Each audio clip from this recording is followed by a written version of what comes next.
Judge, I think, let me place this into some kind of context. I understand that Investigator Belknap is going to be called, and I don't know whether it's rebuttal, whether it's impeachment, so I'm unsure of the category of his testimony.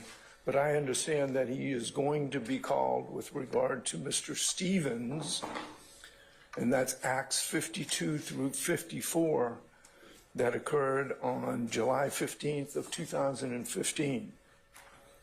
That he's going to be called with regard to Mr. Eppinger, which is Acts 61 that occurred 5/11/2016. I understand that he's going to be called with regard to Mr. Williams, who was solely mentioned in Act 75, which occurred on 5/18/2018. And if I'm wrong about that, I certainly would be subject to correction. In that regard, number one, on behalf of Mr. Nichols, he did not participate in any cross-examination with regard to the witnesses that were called for any of those acts. And those acts and the witnesses were numerous. I made the objection previously that since there was no cross-examination on behalf of Mr. Nichols, there was nothing to redirect on behalf of Mr. Nichols, and I asked the court for a 105 instruction, and I'm going to get to that in a minute, but I'm going to reiterate certain of those requests. Number one. Okay, what 105 instruction are you asking me to give, and do you have it drafted? Well, I asked. I take it from that delay, no. So well, I would need to look at it to begin with. Whatever instruction you want me to give, I would love to have it. And I can do that. Of course, that's going to be dependent on your ruling. Well, if you want me to look at something and give it, it would be helpful for me to see it. Okay, sure. But in the first instance, I'm going to ask you for it. All right, so there is nothing on behalf of Mr. Nichols to impeach with regard to any of the witnesses that were called on Acts 52 through 54, Acts 61, and Acts 75. So therefore, I would request a 105 instruction as to the admissibility of any alleged impeachment evidence with regard to Mr. Nichols. Number two, if it comes in as impeachment, impeachment is not substantive evidence that can be used against Mr. Nichols. And if it's not substantive evidence, then I get a 105 instruction with regard to that. And I understood yesterday that the state was calling Mr. Belknap, Investigator Belknap, in large part, if not solely, for impeachment. And impeachment is not substantive evidence. And I can give you cases with regard to that. I understand. Okay. What you're saying. So number two, the statements that are being offered in states 1W, 2W, I guess 3W, 4W, and 5W, well, 1 through, a number of these are photographs. Those photographs, again, are related to those acts or impeachment of any witnesses that were called and cross-examined with regard to those acts.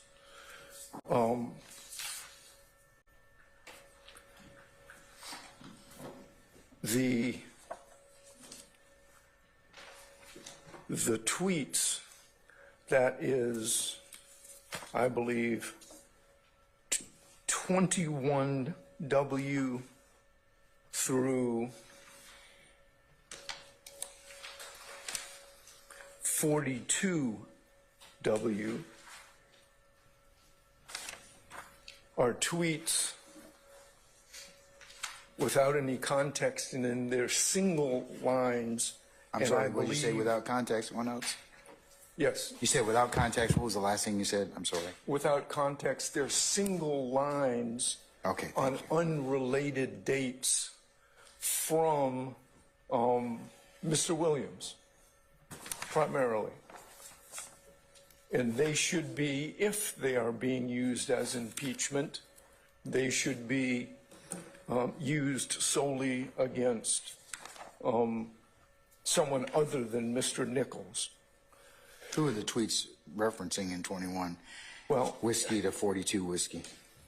Well, yeah, 21 whiskey, if you want to do it that way. I do. Okay, through 42 whiskey, for example. So, no, so my question is, who are the tweets? The tweets are from or to? Mr. Williams. Mr. Williams to whoever else. Who to whom? Well, I don't know.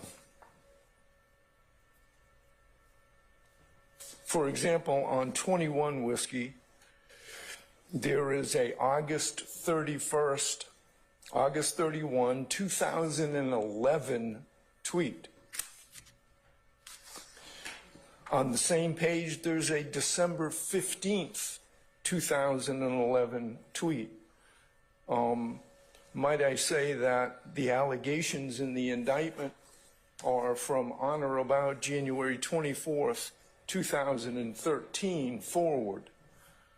So at least 21 whiskey through 29 whiskey and 31 whiskey through 34 whiskey are pre-indictment statements, I guess. They're statements of Mr. Williams that are being tweeted to some apparently unknown person or persons or the public in general. I don't know. But they're pre-indictment. They're from Mr. Williams. They're not impeachment in any shape, form, or fashion with regard to Mr. Nichols. They're not, in the context in which they're being offered, 801 D2E, co-conspirators exception, and they were never noticed by the state as co-conspirators exceptions that the state intended to use in the trial of this case, which is why we're here, and I'm making this argument now. So you're saying that these particular statements were not disclosed in discovery? No, no. I'm not saying that. What I'm saying is, if you recall, and this is what I said before, we had a hearing on 801 D2E. We had a hearing. I remember. All right. And you directed the state to say, okay, here are the statements we are going to offer as 801 D2E statements. And there were 3 of them. These were not included. That's what I'm saying. The 21 through 42 whiskey statements were not included? They were not included as the state's proffer of 801 D2E so that we could have litigated this previously. Now, if they're being used as an admission of a party opponent, that's another story. That admission goes directly to someone other than Mr. Nichols. It is not an admission on his behalf.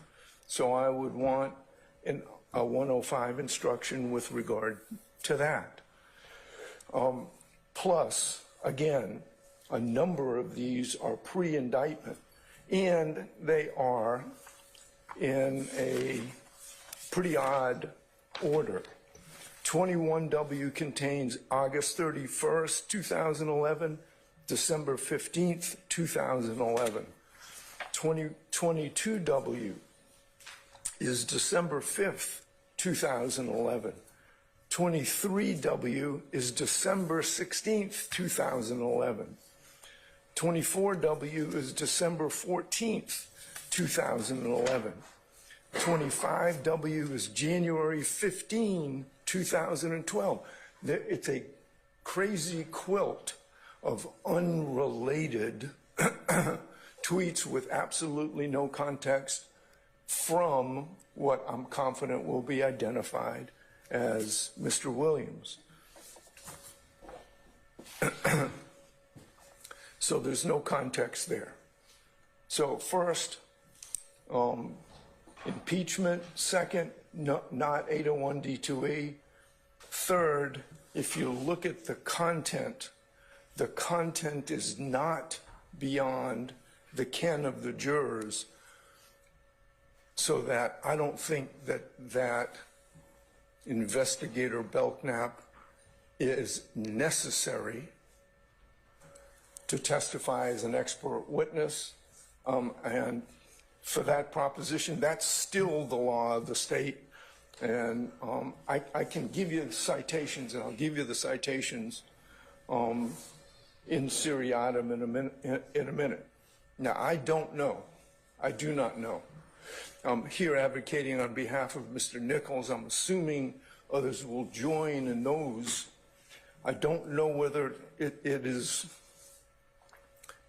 any defendant's intention to place these in some kind of context, to seek admission of additional contextual tweets at the time.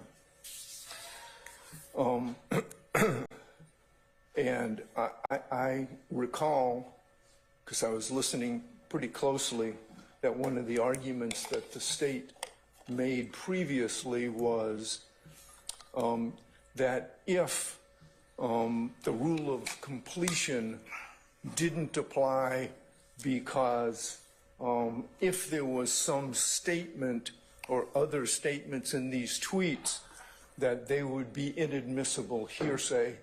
That's absolutely not the case, and I've got some citations for that. So let me give you some citations.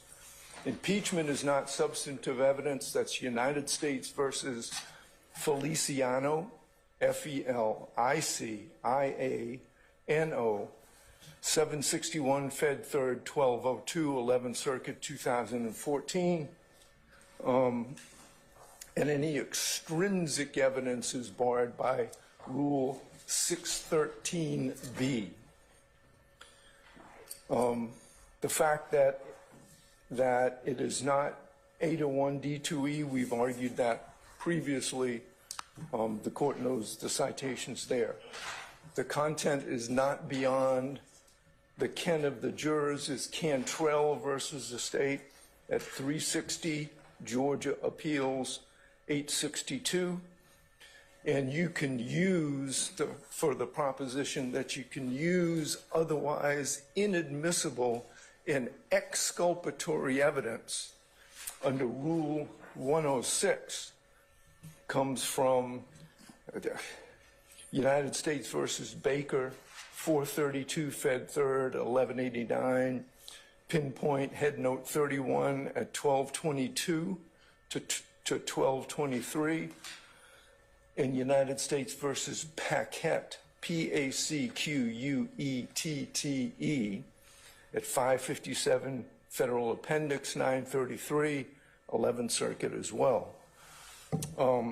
Again, each one of these exhibits, every single one of these exhibits is an exhibit, including the photographs, is an exhibit within the context of what I believe I'm arguing to Your Honor that is impeachment, and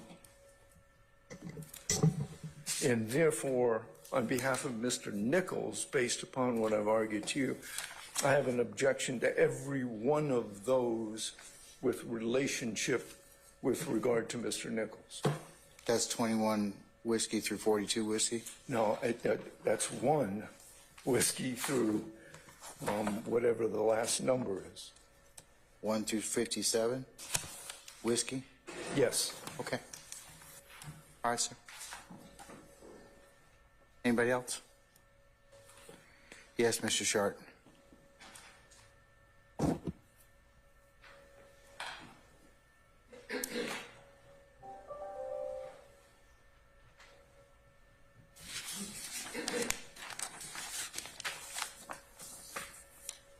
Good morning, Your Honor. Morning, sir.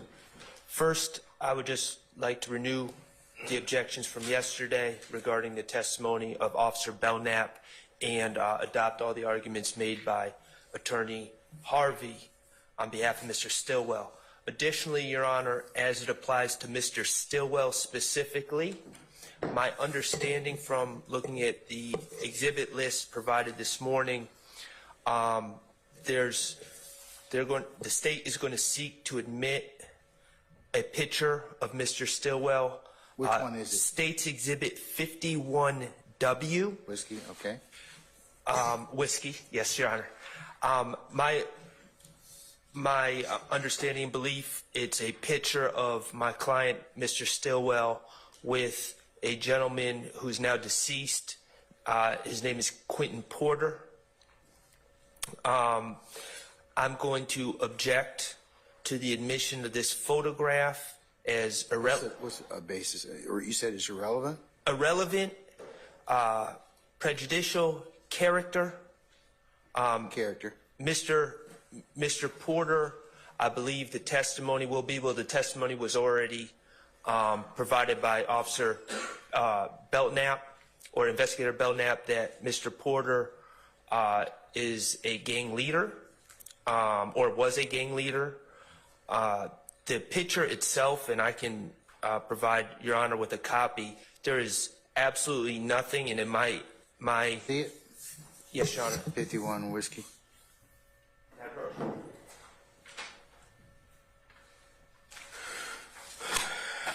And in my discussions with Investigator Belknap earlier this morning, my understanding, and I don't want to misstate anything, but my understanding is he would say that there's nothing intrinsically gang related about the picture itself.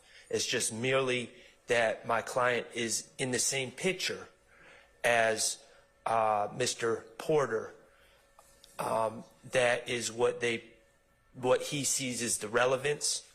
Additionally, Your Honor, if the court sees fit to admit the photo, I believe that it would be improper to include responses to this post, which include heart emojis and different emojis, and as well as the number of likes by unknown, unnamed people that are communicating over the internet. Apparently, we don't know who those people are.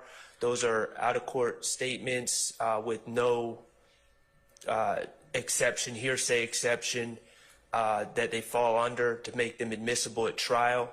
So if I'm objecting to the admission of the picture as a whole, but if Your Honor should admit the picture, there's no need to admit the statements of other individuals into evidence, because those are just hearsay and completely irrelevant. Okay, all right. Anything else? That's it, Your I'll Honor. find out from the state once they respond, okay? Thank you, Your Honor. All right, Mr. Steele?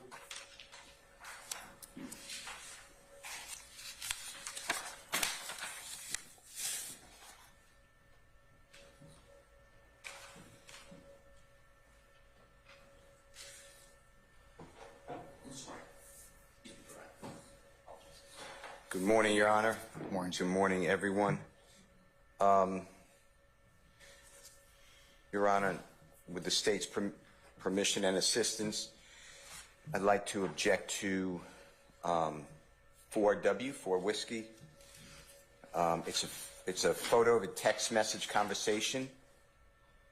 It's between, I believe, the phone of Mr. or the Facebook account of Mr. Eppinger, who's not on trial, but he is a co-indictee, and someone else. And I believe in the words of an unknown person, they wrote "slime kills people," and I don't know who that person is, and I don't know the context of that, and therefore it would be hearsay and prejudicial. I would object to the admission of 5W, whiskey. That's a photograph of Mr. Eppinger standing in a wooded area with a firearm on his waistband. There's no gang symbol being shown. There's nothing about why that should come in, and it would be prejudicial to the people on trial, including Mr. Williams. 14W is a photograph of Mr. Eppinger wearing a black beanie, B-E-A-N-I-E, and it's written on it from his Facebook. All these are Facebook, Your Honor. And it says F-U-K, and then new word D-A, and then new word cop, C-O-P-S. And then there's a overt act where Mr. Eppinger, God forbid, shoots the police officer. It's on video. This comes before it. It would be very prejudicial to people on trial. I don't see that he's trying to predict that that's what he's going to do, and he's not here to cross-examine either. So under 403 and relevance. And then 21W is Mr. Williams' alleged tweet. This is Mr. Williams' Twitter account, or X account now, and it just says "Love ROC," which is capital R-O-C, and then F-A-M. And there's a number of tweets of Mr. Williams, and that starts at, like I said, 21W and goes through 57W. And I will object to all of them coming in unless I have the right to cross-examine and place them in context. And, Your Honor, I'd like to give you just 2 cases with the court's permission. May I approach? Yes, sir. Thank you, sir.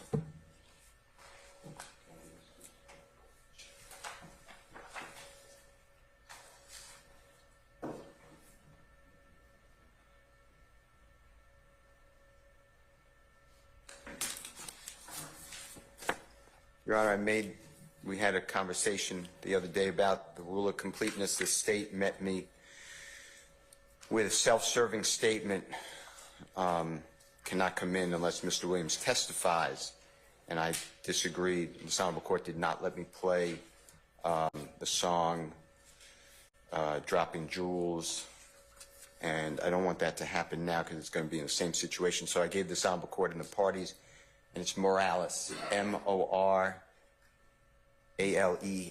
versus State. Your Honor, it's at 337 Georgia Appeal 614.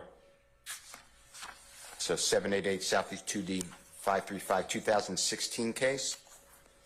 And on the copy that I've given this honorable court and the parties, and for people looking on, it's Division 3. And it's the same argument the state made to this honorable court, and the Court of Appeals said that that argument is not the law. And specifically on page 4, Division 3 is on the left-hand side center. Your Honor, it says Morales also argues that in light of the admission of incriminating portions of his statement into evidence, the trial court should have also admitted the earlier portions of that statement under the rule of completeness codified at OCGA sections 24-1-106 and 24-8-822, and therefore erred when it granted the state's motion in limine to exclude those earlier portions. The state responds that because the earlier portions of the statement are self-serving declarations, they are not admissible as admissions against interest and remain inadmissible hearsay. And the court wrote, "We agree that Morales' entire statement should have been admitted under the rule of completeness, but conclude that the error was harmless." Going to page 4 on the right-hand side, Your Honor, first full paragraph. The court wrote, "The record shows that the state filed a motion in limine to exclude any to exclude the exculpatory and the neutral portions of Morales' statement in which he denied raping the victim on the ground that self-serving declarations of a defendant are inadmissible hearsay. The trial court granted the motion such that Morales was barred from cross-examining the detective as to all except the inculpatory sections of Morales' statement unless Morales decided to testify in his own defense, which was the same exact argument the prosecution made in this case. Continuing with the case, Your Honor, at trial and after consultation with counsel, Morales decided not to take the stand, with the result that the detective testified only on direct examinations to Morales' admissions that he had sex with the victim and ejaculated inside her, quote, little, end quote. And the court explained the law. A party's own admission offered by an opponent is not hearsay and is always admissible. OCGA section 24-8-801 D2A. However, a self-serving declaration, such as a statement of one's innocence, remains inadmissible hearsay unless the declarant testifies and is subject to cross-examination. Hearsay shall not be admissible except as provided by other provisions of the evidence code. The next paragraph, Your Honor, at the very bottom of page 4, going into page 5. On appeal, the state repeats that under these general principles, the exculpatory portions of Morales' statement remain inadmissible hearsay. But such, and the court wrote, but such a result would ignore Georgia's longstanding rule of completeness, now codified as OCGA section 24-8-822, which provides that when an admission is given in evidence by one party, it shall be the right of the other party to have the whole admission and all the conversation connected therewith admitted into evidence. OCGA section 24-1-106, the counterpart of Federal Rule 106, likewise provides when a writing or recorded statement or part thereof is introduced by a party, an adverse party may require the introduction at that time of any other part or any other writing or recorded statement which, in fairness, should be considered contemporaneously with the writing or recorded statement. As the Supreme Court of Georgia has recently noted, the rule of completeness prevents... You don't read me the entire case? I got it. Okay, and I apologize. I got it. Okay. This is so important to our case. And the state's argument to you, and I'm not saying it was done intentional, but it's wrong. The rule of completeness trumps... It seems like from looking at Morales, it does. And then I just gave you, just for the record to show, I gave you 2 cases. I just gave you a case that was just decided 8 days ago. It's United States versus Ayshia, A-Y-S-H-E-A, and I'm just, for the record, 2024, United States District Lexus 12920, and that was decided January 24th, 2024. And, Your Honor, it's just on page 4 or 5. I won't read it, but it says the exact same thing, and it gives the elements. The reason I liked it, besides that it was new, is on page 4 or 5. I'll just quickly say this. It starts on the right-hand side of page 4 or 5, the first full paragraph. 1, 2, 3, 4, 5, 6 lines down, all the way to the right. The court wrote, the government does not identify the self-serving statements it seeks to exclude. However, it does acknowledge that under the rule of completeness, Federal Rule 106, the defendants may be entitled to elicit other portions of the statement in order to avoid misleading the jury. Under that rule, and the admissibility of such evidence depends on whether 1, it explains the admitted evidence, 2, places the admitted evidence in context, 3, avoids misleading the jury, and 4, ensures fair and impartial understanding of the evidence. And the court agreed with the defendant. So that's why I said, I gave my word, I will not object to any type of Twitter foundation. I don't need that, but if the state is going to get into any Mr. Williams' Twitter with the court's permission, I need to put him in context. That's my argument. So you're saying that you wish to admit the entirety of the, under the rule, under 106? Yes. Okay. Thank you, sir. All right. And also, when it's convenient for the court, if you will that way, I'd like to, I know you preserved it for me, I'd like to recall Mr. Stephens to play Tiny Desk from NPR, Droppin Jewels, because I was not allowed to do it. Thank you.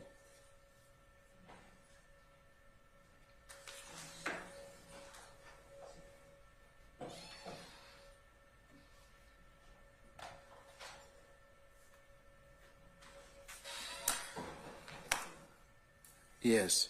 But, Your Honor, I'm just going to join in Mr. Harvey's objections under 105 and 801. Okay. All right. I'm going to assume, unless you otherwise, that everyone's opted in.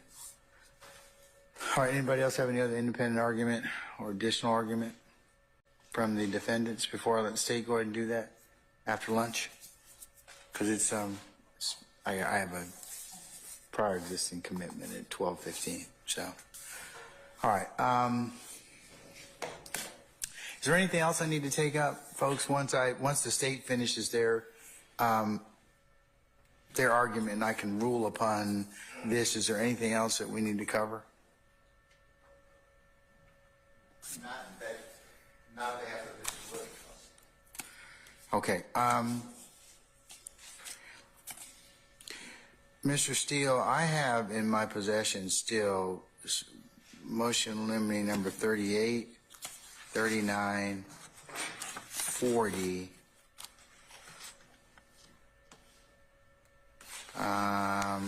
Then there's a motion to redact the conviction of Mr. Winfrey, motion for notes and recordings of Mr. Wise, and then there's a motion limiting number 41, 42, 43,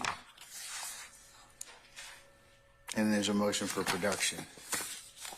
Are any of those motions anything that's I need to take up at this point in time? No, sir. Okay. But I do need to take them up. It's, are they getting close or what? Yes, I understand from the state that after Detective Belknap concludes, they're going to go into a series of uncharged conduct against Mr. Williams. It involves A is in Elisa, B is in Barry, or Alpha Bravo, and then Mr. Adrian Bean, who is in the overt act 5 through 7, but not Mr. Williams' charge. And most of those motions go to one or both of those events. All right. Okay. Let me just, we'll come back at 1:30. Who's arguing on behalf of the state? Okay, Ms. Hylton, then we'll take up your response to those the three accused and the like in this particular issue, and then I'll make some. Hopefully, I'll be able to make some decisions, and we can see where the day leads us at that point. Okay. All right. So we'll be in recess until 1:30. Okay. To try to take the arguments, Your Honor, in order of defense counsel how they made their arguments, Your Honor. Some of the arguments will address multiple of the defense attorneys' arguments. So I'll start here.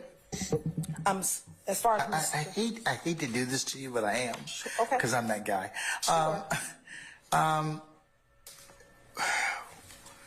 What about the issue of, I want to take this kind of a little bit in reverse order, then we'll be able to limit kind of things that we have to possibly do. In turn, what is your all's position on Morales and our U.S. Supreme Court case of Asheh, A-Y-S-H-E-H. It seemed like from reading the two of them in tandem that the rule of completeness would trump 801D2. Your Honor, we believe that Morales is distinguishable from the present case at hand. And so Morales specifically talks about an in-custody statement in which the defendant in that case had a statement with an in-custody statement with police. And during the course of that statement, the defendant initially denied, it's a rape case. The defendant initially denied raping the victim. And then later in the interview, he then admits to raping the victim. And when the state presented his case, in this case, they only presented the second portion, which is when he admits to raping the victim. They did not put in the initial part where he first denied it.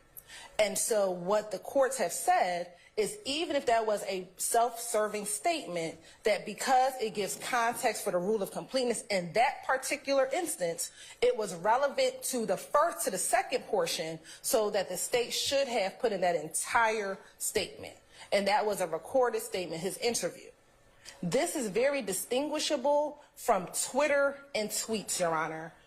Twitter is a social media site or instrument in which, if the court is familiar with it, that there's kind of random thoughts that one would. You don't think I know what Twitter is? I know you know. I just don't know if you on it as much. Why would you even say that? Because I don't use it as much as others do. Right. But Twitter is random thoughts, random streams of consciousness that may happen.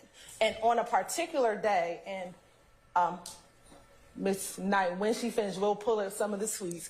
On a particular day, an individual may have a number of random thoughts.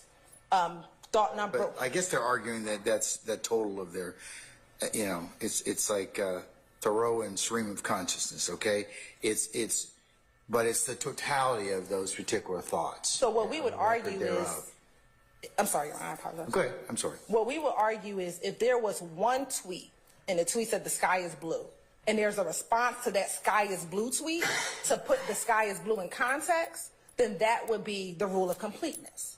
However, what they're asking to do is there's a tweet that says the sky is blue. Then there's another tweet, maybe that same day, that says I went to the store. The I went to the store tweet has nothing to do with the sky is blue tweet. And so when you look at the rule of completeness, that is a separate and distinct thought or statement. And we have case law that suggests, and I'm going to cite to, it's the 8th edition of Carlson or the 7th edition of Carlson, but they're citing Edwards v. State, which is 308 Georgia 176, which is the 2020 case. 308 Georgia what? Georgia 176. Okay. Edwards versus the state? Yes, Your Honor.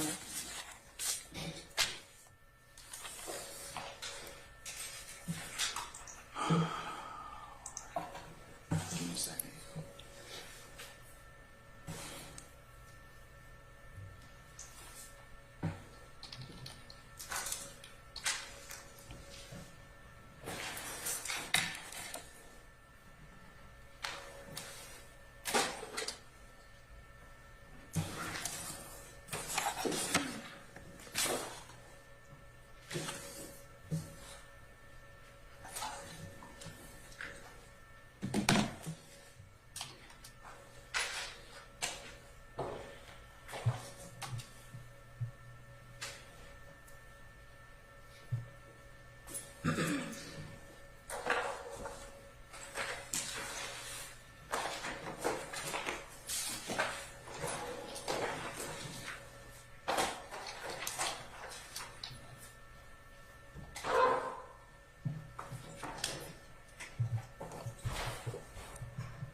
Okay, I'm at Edwards at this point in time. Okay, rule of completeness, all right. And it says the rule of completeness does not make admissible parts of a statement that are irrelevant to the parts of the statement introduced into evidence by the opposing party. Additionally, Your Honor, in another case, which is Jackson v. State 301 Georgia 866, which is a 2017 case, it states only the clarifying portions of statements are admissible under the rule of completeness. Where the additional information does not qualify, explain, or place into context the introduced material, it should not be admitted. So what we're saying is if there are tweets that either explain, qualify, or place into context that specific tweet, then that would come in. But not any other random tweet that has nothing to do with the tweet that we introduce. Okay, that's what Edward seems to indicate. And so that is what our argument is that Mr. Williams, through his tweets, can't get any other self-quotating tweets that have nothing to do with, or that does not put into context the tweet that we put in. And so if the tweet that they seek admission to explains, qualifies, or places into context the tweet we put in, then Hey, do we know what tweets y'all are going to put in? we do. How many tweets do you have? There's a number of them. I don't like that. I don't like that.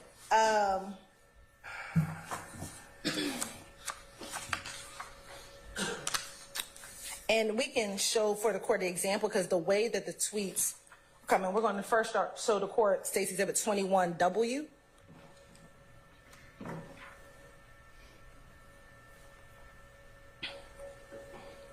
And 21W, you see here, it says, "I love my rock fam," and he cites some people. Now, if there was something that needs to be put in context for the "I love my rock fam" that we did not put in, then the state, once we know what they want to put in, then we can discuss that then. But if it does not have anything to clarify "I love my rock fam," then that does not come in. Okay. Okay. In considering Mr. Harvey's motion in regards to the tweets and involving Acts 52, 61, and 75, and the overt acts attached to that, and the arguments that have been made by him and tweets 21 whiskey through 41 whiskey, and the arguments that have been made thereof. Also considering Mr. Steele, on behalf of Mr. Williams, his objections. Also considering Mr. Schardt's objections as to pertains to Mr. Stillwell, the court's going to rule as follows. As it pertains to Mr. Schardt's client, Mr. Stillwell, the court will admit 51 whiskey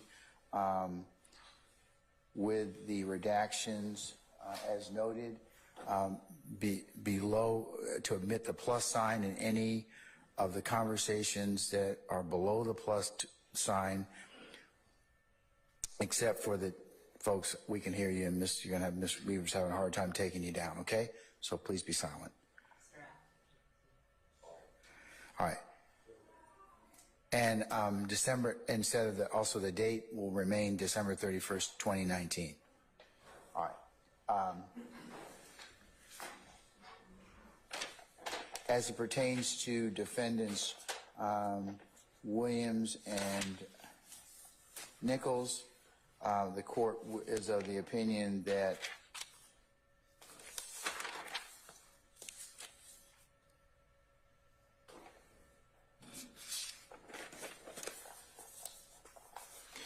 assuming that the foundation can be sufficiently predicated as to the 81 tweets in particular that the state wishes to admit, as well as their responses to those particular tweets, the court will, in terms of that issue, the court is going to order that the parties meet and caucus in regards to exactly which particular tweets and responses are in fact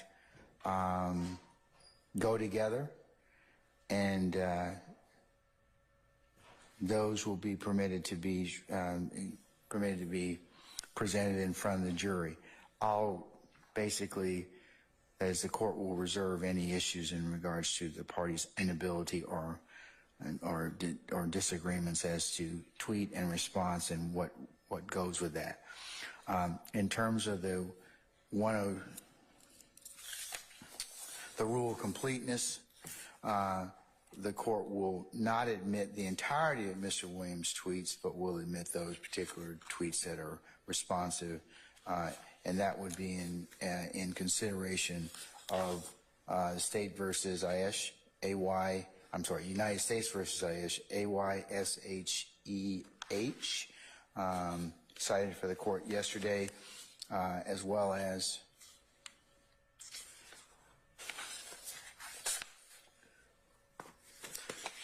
Morales versus the state, 337 Georgia Appeals 617, and also Edwards versus the state at 308 176, which would the court would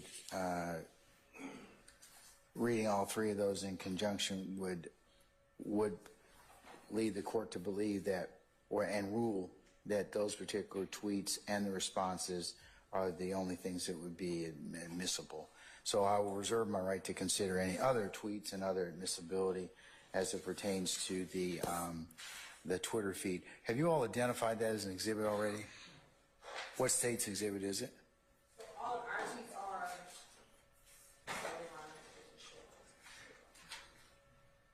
All of our tweets are encompassed in. All of our tweets, Your Honor, encompassed in 21W. 21 whiskey. All right. And what are? Wait, no, I'm sorry. It's a range, Your Honor. It is 21W through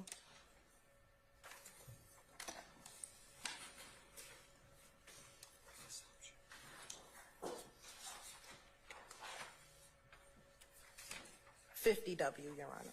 All right. And Mr. Steele's response is there too. What's that exhibit, Mr. Steele? I had to see what was going to be spoken about and what you admit on direct, so I don't have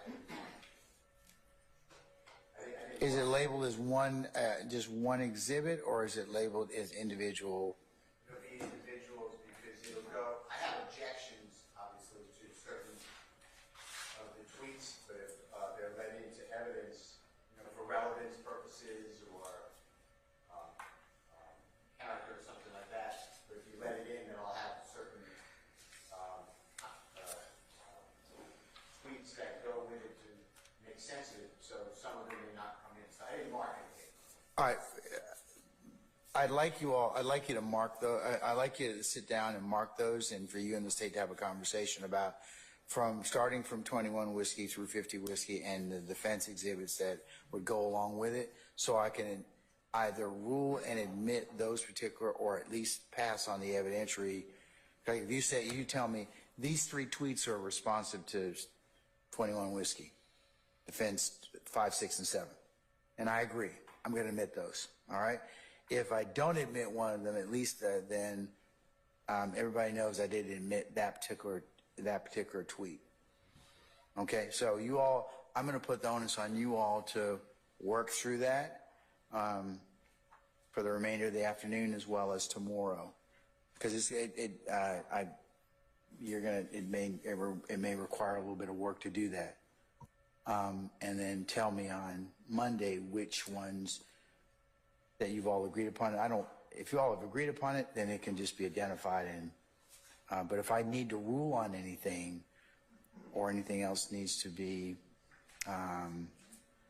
redacted, if you could give us enough time for me to do that. Okay? So,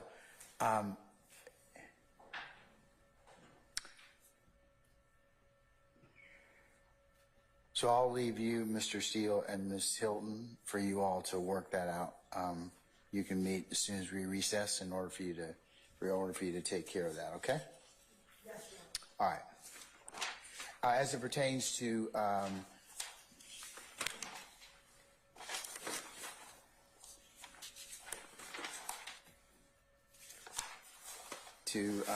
Mr. Nichols, I'm going to deny Mr. Harvey's motions at this point in time in terms of a 105 limiting instruction and the admissibility of his objections to the admissibility of all of the evidence all the evidence from 1 through states 1 whiskey through 57 whiskey at this point in time.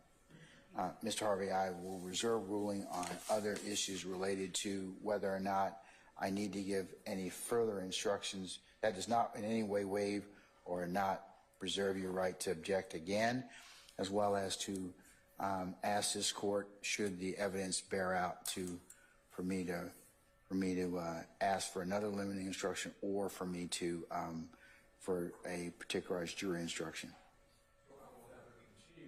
Yes, sir. Yes, sir. All right. All right, is there any other business I need to take up with you all? I'm going to leave you all to, you got some work to do.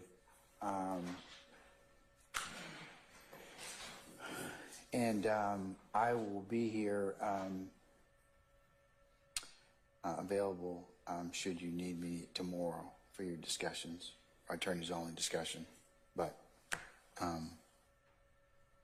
is there anything else I need? Is there anything else I need to cover with you all now, or forecasting? Your Honor, to that last point, if I may. Yes, Mr. Yelski. I brought copies of the state, both sealed exhibits for counsel to review. I did want to emphasize, though, that the reason we filed that under seal was because it contained, personal identifying information, and these are sensitive documents. And so we would ask that the court would allow the counsel to review these exhibits, but not take pictures and copies and disseminate them. The whole purpose of filing under seal was to avoid that outcome, to further expose these identities. All right. Well, okay. I'll let you coordinate that with counsels in just a second. Okay. Once I formally recess. Okay. All right. Anything else? Your Honor. Sir. Since Ms. Williams won't be here tomorrow, can Mr. Adams and I approach the court ex parte, be on the record, of course, but ex parte on the matter? Sure. All right. Anything else? Anybody? I'm just being kind, Mr. Matthews.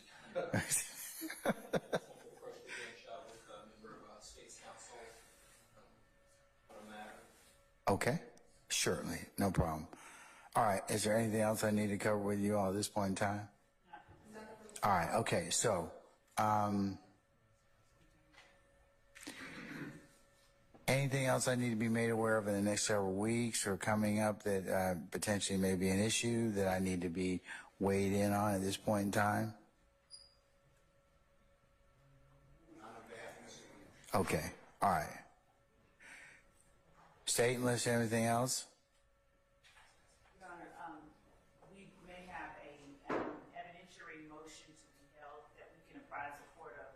We have received from Mr. Steele objections to certain portions of evidence that we have that we've shown to him that we will be admitting, tendering at least, and address that at the time the court deems most appropriate. I just wanted to put it on the court's radar. That witness, that part of the case may be presented in the latter part of next week. And there is. Could you give me could you give me at least maybe 3 days heads up so that we could go ahead and I can take it up? Absolutely. All right, depending upon what on the pace of the case next week, okay, you can let me know, all right? And then we'll adjust accordingly, okay? All right, okay, other than those of you that need to see me or talk with me, we'll be in recess. You all will work tomorrow, and I'll see you all on Monday for 0900, okay? Yes, okay, all right, we're in recess. All right, Mr. Huh? No, you're coming tomorrow at 3, Mr. Steele? It's attorneys only tomorrow, okay? Yeah. Yeah, attorneys only tomorrow. You all need to do that tomorrow at 3. All right. Mr. Matthews?